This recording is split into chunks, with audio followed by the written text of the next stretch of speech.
Papa Mama semuanya, pada pagi hari ini kita akan bersama-sama mendengarkan Paris Meeting dari Miss Christine. Namun sebelumnya kita akan sama-sama berdoa terlebih dulu. Tangan dilipat, mata ditutup. Tuhan Yesus yang baik, terima kasih buat pagi hari yang indah ini. Kami bersama-sama akan duduk diam tenang mendengarkan Paris Meeting dari Miss Christine. Biar kiranya Paris Meeting pada hari ini memberkati kami semuanya. Terima kasih Tuhan, pimpin kami dari awal sampai selesai.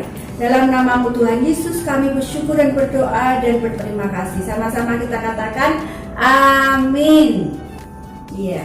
Ibu-ibu, bapak-bapak, pada pagi hari ini sebelum kita mendengarkan Paris Meeting bersama-sama, kita akan sama-sama memuji Tuhan terlebih dahulu.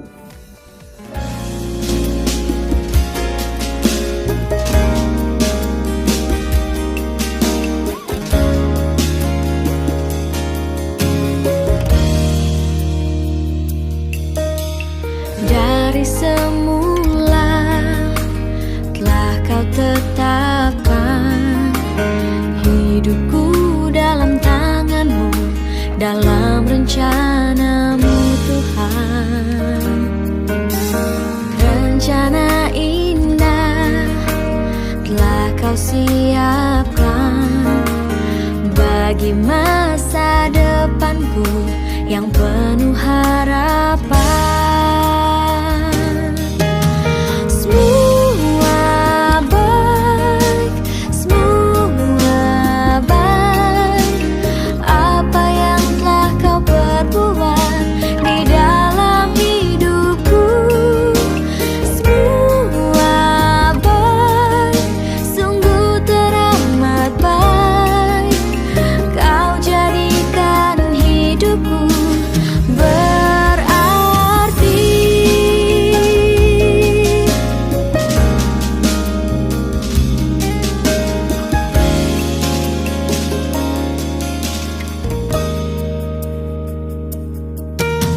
Dari semula telah Kau tetapkan hidupku dalam tangan-Mu, dalam rencana-Mu Tuhan.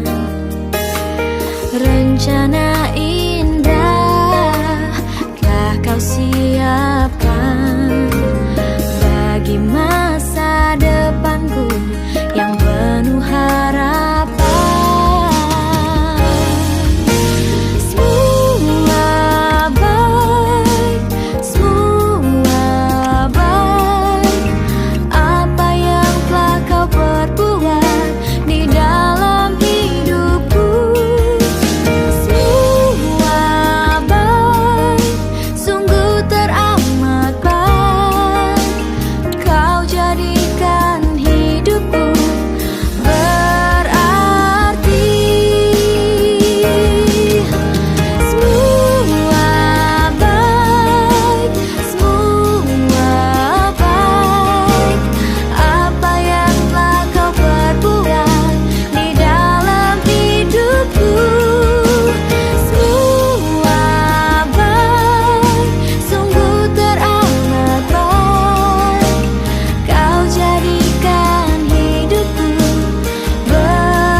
Shalom Bapak Ibu yang terkasih di dalam Tuhan.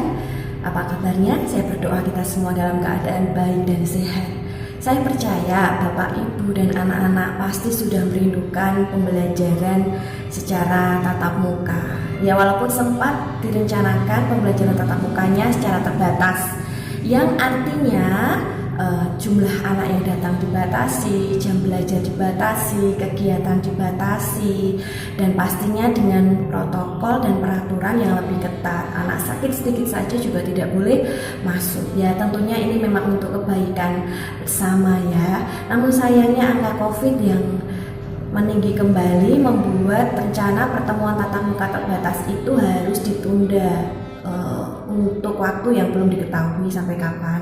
Bagian kita ya kita berdoa supaya COVID segera turun dan aktivitas boleh berjalan seperti biasa. Nah, Bapak Ibu yang terkasih, di sini kami masih sangat membutuhkan kerjasama dari Bapak Ibu semua untuk membantu membimbing anak-anak belajar dari rumah. Dan kami bersyukur dan berterima kasih di tahun ajaran sebelumnya untuk kerjasama yang luar biasa dari orang tua yang mendukung kegiatan belajar yang ada di sekolah, mendukung kegiatan belajar di rumah, yang mendampingi putra-putrinya dengan penuh kesabaran.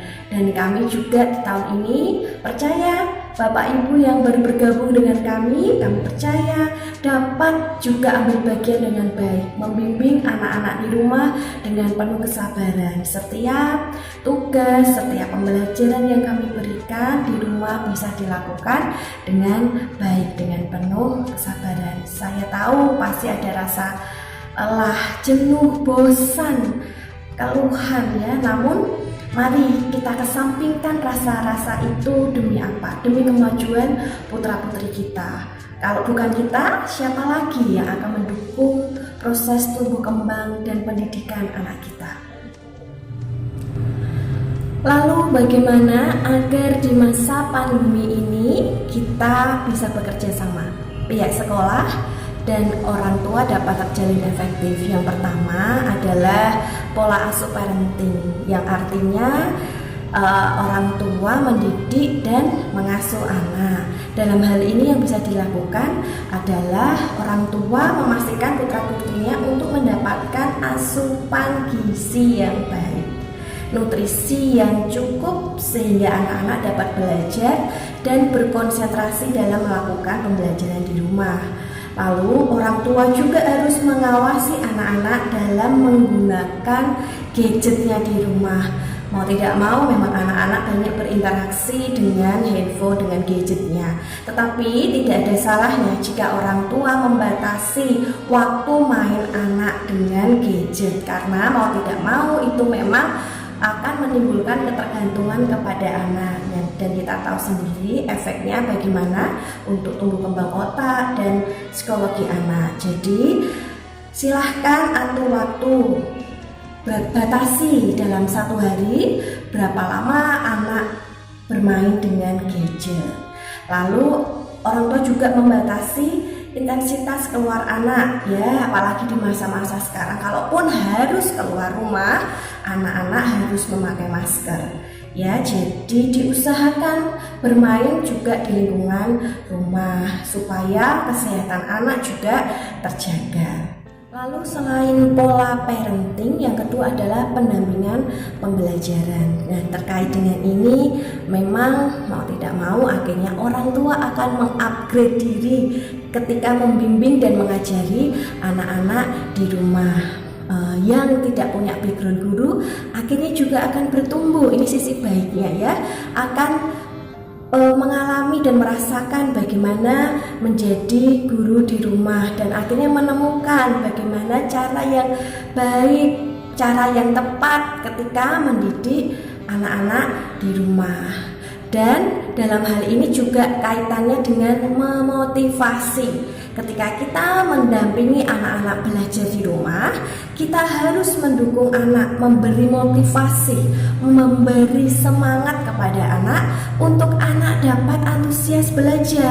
Nah, hati-hati ketika kita mengajari, mendidik anak, dan ketika anak belum bisa melakukan seperti apa yang kita inginkan, jangan sampai kita mengeluarkan kata-kata yang buruk, kata-kata yang kasar, justru merendahkan anak ya, itu akan membuat anak tidak akan termotivasi untuk belajar. Tapi ketika anak belum bisa melakukan seperti apa yang kita harapkan, maka terus terus dorong anak-anak, bahkan berkatakan bahwa ayo nak, kamu pasti bisa karena kamu anak yang pandai, karena kamu anak yang rajin.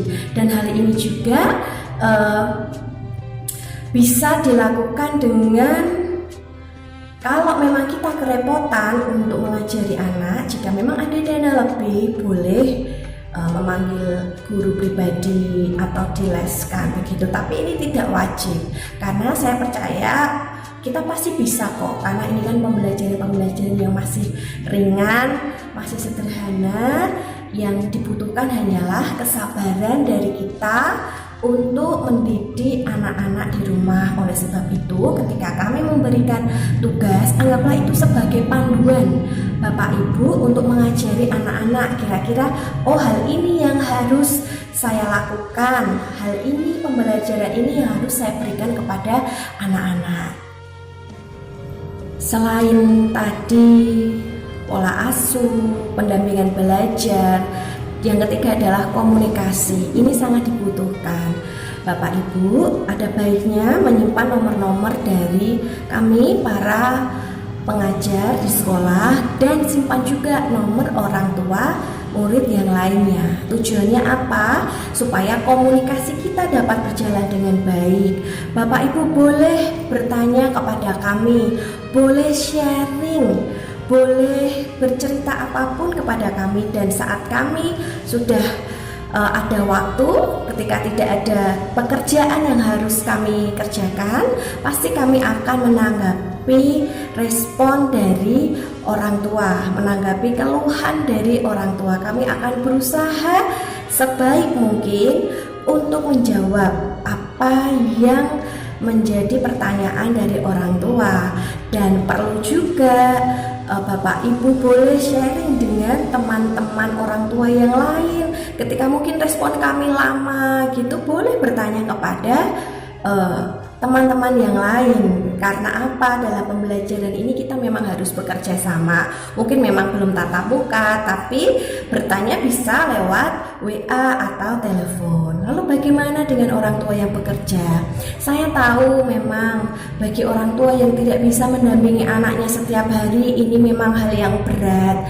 Itu juga saya alami karena saya juga bekerja dan saya harus mengajari anak saya di rumah. Tapi demi perkembangan anak-anak kita memang mau tidak mau harus bekerja lebih keras, bekerja lebih ekstra. Di luar jam bekerja kita harus meluangkan waktu untuk mendampingi putra-putri kita belajar.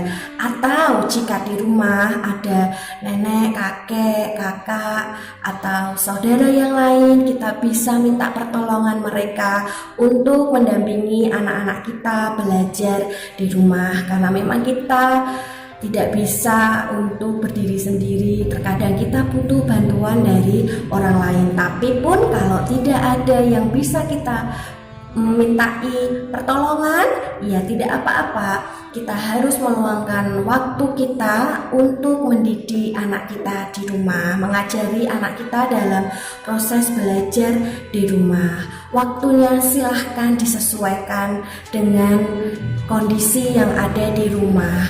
Ya memang untuk tugas akan diberikan pagi dengan tujuan supaya orang tua bisa mengatur kapan waktu belajar yang tepat untuk anak yang bisa didampingi oleh orang tua. Saya percaya Bapak Ibu adalah orang tua yang luar biasa, yang sudah Tuhan percayakan untuk mendidik, untuk merawat putra-putrinya. Oleh sebab itu, saya sangat berharap Bapak Ibu dapat mendampingi putra-putrinya untuk belajar. Ini tidak hanya tugas ibu, tapi ini juga tugas ayah. Ayah dan ibu harus bekerja sama untuk kemajuan, untuk pendidikan putra-putrinya. Nah, Bapak Ibu yang terkasih, tadi adalah bagaimana sekolah dan orang tua dapat bekerja sama secara efektif.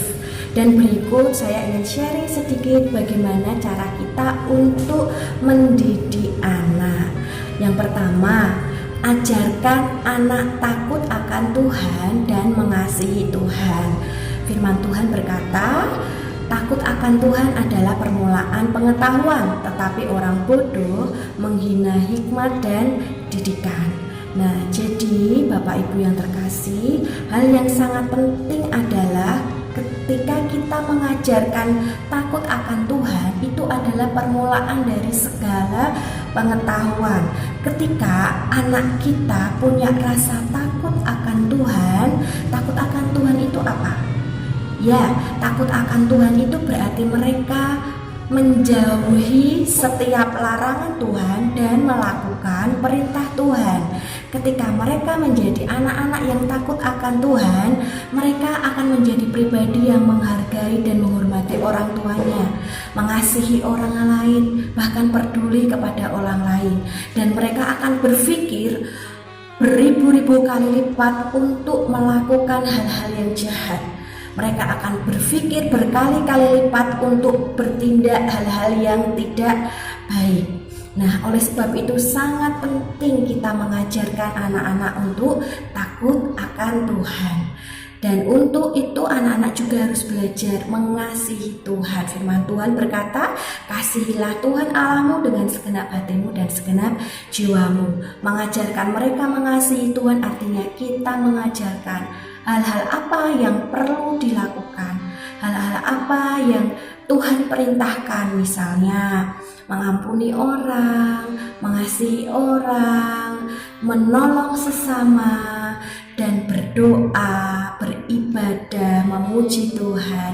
Itu perlu kita kenalkan kepada anak. Jadi takut akan Tuhan dan mengasihi Tuhan adalah hal yang saling berkaitan satu dengan yang lain. Ketika takut kepada Tuhan itu bukan berarti merasa bahwa Tuhan ini sosok yang menyeramkan, bukan. Takut akan Tuhan akan menumbuhkan rasa mengasihi kita kepada Tuhan, sehingga dengan demikian anak-anak akan bertumbuh menjadi pribadi yang bisa diberkati Tuhan dan dapat menjadi berkat ketika dimanapun mereka berada. Yang kedua, mendidiklah tanpa amarah. Dalam firman Tuhan berkata, dan kamu bapak-bapak janganlah bangkitkan amarah di dalam hati anak-anakmu, tetapi didiklah mereka di dalam ajaran dan nasihat Tuhan. Firman Tuhan yang lain juga berkata, hai bapak-bapak janganlah sakiti hati anakmu supaya jangan tawar hatinya. Mendidik anak itu memang bukan hal yang mudah ya Bapak Ibu, apalagi ketika anak kita berbuat sesuatu yang memancing rasa jengkel kita pasti marah. Tetapi yang dimaksud di sini adalah jangan sampai kita meledak-ledak rasa amarah kita. Marah dan amarah itu berbeda ya. Marah itu kan memang bagian dari emosi kita ketika kita tidak setuju, tidak suka dengan perilaku tertentu. Tetapi amarah itu kita melakukan tindakan sampai ekstrim, sampai dendam, berkata-kata yang kasar, bahkan bertindak sampai melukai hati seseorang atau melukai hati anak kita. Nah, jadi ketika kita mendidik anak-anak, pertama-tama kuasai dulu. Kuasai amarah kita, tarik nafas, hembuskan. Kenapa? Supaya emosi kita itu terkontrol. Yang ditakutkan adalah ketika amarah kita akan melakukan pemukulan kepada anak, kita akan menyakiti anak-anak. Ya, jadi ketika kita mendidik anak, berkata-katalah dengan baik, dengan pelan. Memang ada kalanya kita menggunakan intonasi yang tinggi, tapi ketika dengan intonasi yang rendah, anak sudah mampu menangkap apa yang kita sampaikan cukup. Tapi ketika anak mungkin tidak mendengarkan kita, panggil dulu namanya. Mungkin dia tidak ngerti kalau kita sedang berbicara dengan dia. Begitu. Nah, jadi perlu kita ketahui amarah itu nantinya dapat melukai hati anak kita dan membuat hati anak kita tawar hati. Kalau sudah tawar hati, itu akan membuat kita semakin susah dan repot, karena itu akan mempengaruhi masa depannya kelak dan akan membuat anak tidak akan dengar-dengaran lagi kepada kita sebagai orang tua. Kenapa? Karena anak tahu, oh kalau aku dipanggil orang tuaku, kalau aku ditegur ya pasti aku akan dimarahi, diajar, dipukul. Nah, jadi mari coba kita akan mengendalikan diri kita. Tidak perlu melakukan pemukulan, bahkan berkata-kata kasar, mengumpat dari daging kita, tapi berkata-katalah dengan lembut kepada anak-anak kita ketika mereka melakukan kesalahan atau memberitahu sesuatu dengan baik kepada anak kita. Nah, yang ketiga, kita harus mengajari anak kita untuk bersyukur. Artinya, apalagi dalam kondisi saat-saat ini, bersyukur artinya anak-anak harus menerima apapun yang boleh mereka terima. Dalam hal makanan apa yang mama papa sediakan, mainan, pakaian, dan lain sebagainya.